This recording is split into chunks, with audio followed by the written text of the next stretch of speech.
امام حسین علیہ السلام کا سر ظالم یزید اسی مقام پر رکھتا تھا اور اسی سر سے یزید ملعون گستاخی کرتا تھا بیٹی کے سامنے۔ سکینہ تڑپ کے کہتی تھی پھوپھی اماں اس ظالم سے کہہ دو میرے بابا کے رخسار پر تازیانے نہ مارے، اس لیے کہ میرا بابا پہلے سے بہت زخمی ہے۔ میرے بابا کے دندان کو ظالم نے چھڑی مار مار کے شہید کر دیا۔ پھوپھی اماں ظالم سے کہو میرے بابا کو اب تو نہ مارے۔ عزیزو آپ تصور کریں صاحبان اولاد ہیں، کسی بیٹی کے سامنے اگر باپ کو مارا جائے تو بیٹی کے دل پر کیا گزرتی ہے۔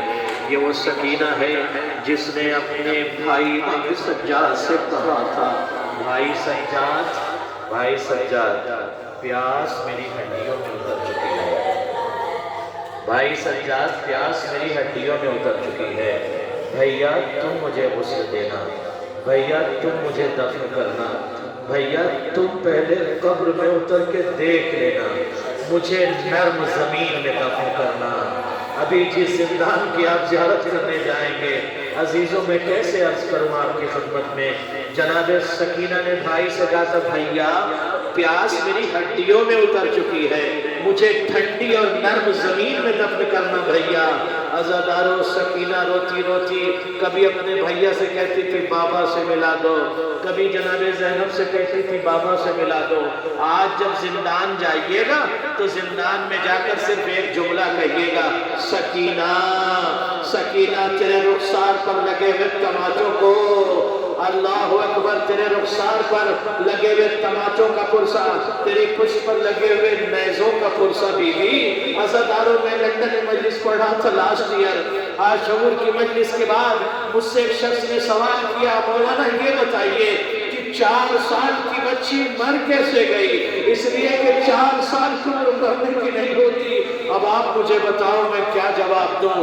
میں نے کہا سکینہ کربلا کے جنگل میں بھی مر جاتی، اس لیے کہ کربلا میں اس سکینہ کو نیزوں سے مارا گیا، تماچوں سے مارا گیا، تازیانوں سے مارا گیا، لیکن کربلا سے شام تک سکینہ کا سفر اس لیے ہوا کہ مشیت الہی رہے کہ شام کے زندان میں ایک سسکتی ہوئی بیٹی اپنے بابا کو یاد کر کے جب روئے گی تو شام والے پوچھیں گے یتیمہ کون ہے؟ یتیمہ کون ہے جو اپنے بابا کو رو رہی ہے؟ سرے شام زندان شام میں سسکنے کی آواز آئی تھی۔ عزادارو جانا اور بیوی سے جا کے دعا کرنا۔ اسی شام کی سرزمین پر ایک عیسائی خاتون رہتی تھی، اس کی چھوٹی سی بچی تھی، اس کی بچی چل نہیں سکتی تھی، شلل تھا، ماں کرسچن تھی، دنیا کے بڑے بڑے ڈاکٹر کے پاس گئی، بیٹی کا علاج نہ ہو سکا۔ آج شور کے دن اس نے دیکھا کہ پرسہ دینے والے لوگ زندان کے قریب جاتے ہیں اور جا کر سکینہ سے کہتے سکینہ تیری پشت نیزوں سے زخمی تھی، پرسہ قبول کرو۔ اے بی بی تجھے ناکے کے پشت پر رسیوں سے باندھا گیا، بی بی پرسہ قبول کرو۔ جب اس نے کرسچن عورت نے دیکھا کہ تمام زوار جا کے کہتے سکینہ ارے تو بہت پیاسی تھی، یہ پانی حاضر ہے بی بی، کوئی ننوی سی ندا لے کے جاتا ہے، کہتا سکینہ شام غریبہ میں تیری رضا کو جلا دیا گیا تھا، یہ رضا حاضر ہے۔ ایک مرتبہ شام کی عیسائی خاتون خادم سے کہتی ہے میں مسلمان نہیں ہوں مگر مجھے اجازت چاہیے، میں یتیمۃ الحسین کی زیارت کرنا چاہتی ہوں۔ ایک مرتبہ کرسچن خاتون اندر داخل ہوئی، زندان میں زری کے پاس بیٹھ گئی۔ میں آپ سے یہ کہنا چاہتا ہوں جب آپ زیارت کرنے جانا تو اس وقت تڑپ کی زندان سے رونا اور زندان میں انداز سے رونا جیسے سکینہ رو کر کہتی تھی یا حسین۔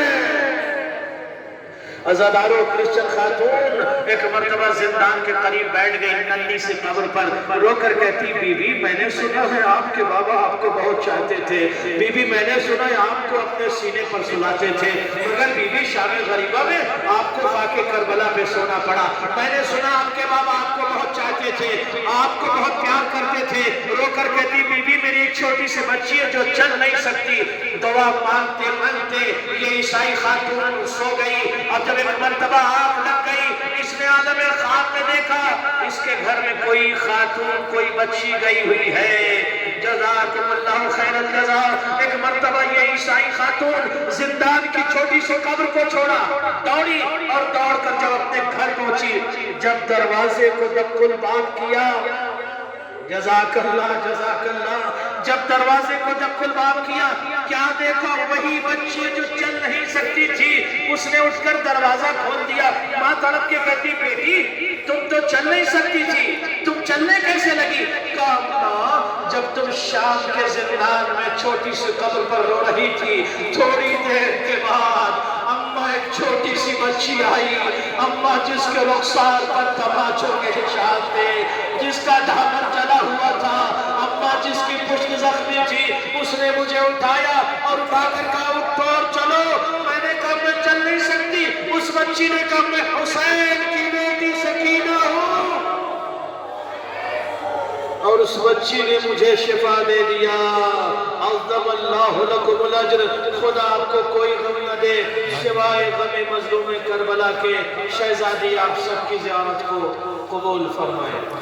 ایک مختصر سا 2-3 مصرے کا نوحہ عباس پڑھیں گے اور اس کے بعد قیصر بھائی۔ پورے سفر میں اپنی پھوپھی کا ظلم ہوتے دیکھتے رہے، صبر کرتے رہے۔ جناب سجاد کا صبر جب ٹوٹا، جب کربلا میں پہنچے اور مولا عباس کی لاشیں میں پہنچ کے جناب سجاد نے اپنے دل کے حال بیان کیے۔ وہی 4 مصرے پڑھتا ہوں، آپ سب کی آنکھوں میں آنسو۔ تصور شد کہ جب چوتھے امام جناب مولا عباس کے لاشے پہ بیٹھے ہیں اور ان کی قبر تیار کر رہے ہیں، فرماتے ہیں